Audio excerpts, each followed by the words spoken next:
So as you're becoming a prompt expert and we're diving into this deeper and deeper, I wanted to share a really cool tool called Promptomania.com. And what this is going to do is just help to visualize how the different keywords that we can use change our image. So let's get into this. I'm going to click sphere as our subject of this image.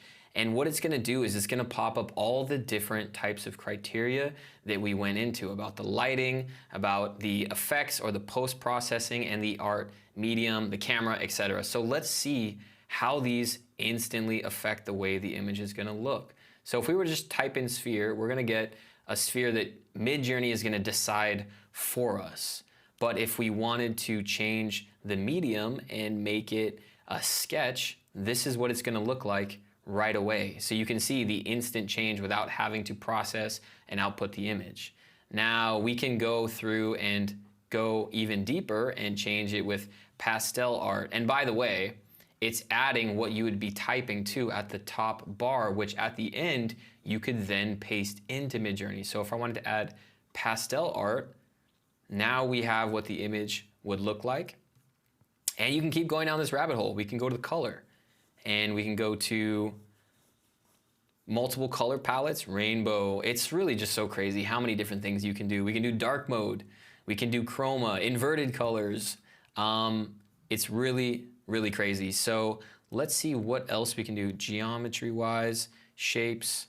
And we can even input different platonic solids. So we can say hexagonal, and it's going to change and make the whole part of the image have some type of hexagon theme inputted into the final output. So let's close some of these panels to clear things up here. And let's now look at lighting. So we can go to different types of light.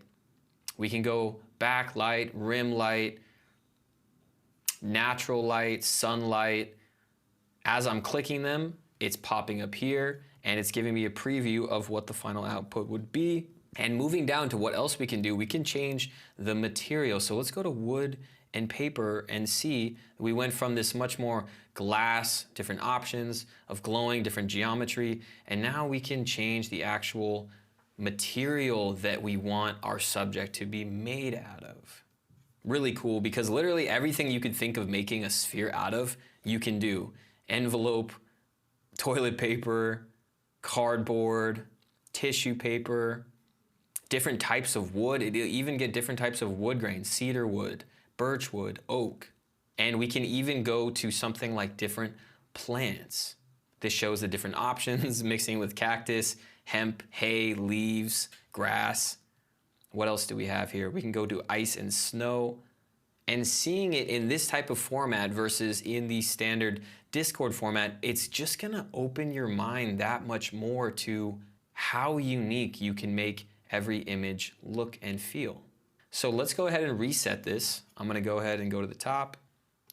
I'm gonna cancel what we did. And since we already did a landscape and we just went through the different styles of a sphere, let's start with a face. And let's choose something unique. Okay, glow stick, I like that. Let's scroll down. We can put them in different types of wood, but because we're going on a more neon style, let's not change the medium or the backdrop, but let's try to create a cool night theme with some glow. I'm gonna choose bioluminescent, and now let's navigate to resolution, and let's go ahead and choose 4K. That's gonna give us a very hyper photorealistic look. Okay, cool. So this is a really unique look and we've changed the variables that we want. Let's now actually plug this into Midjourney and see what we can create.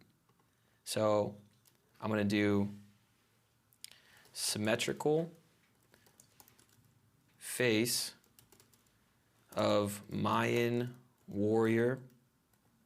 So just adding a little bit more specific with 4K glow stick and bioluminescence, and that's what we just got from Promptomania.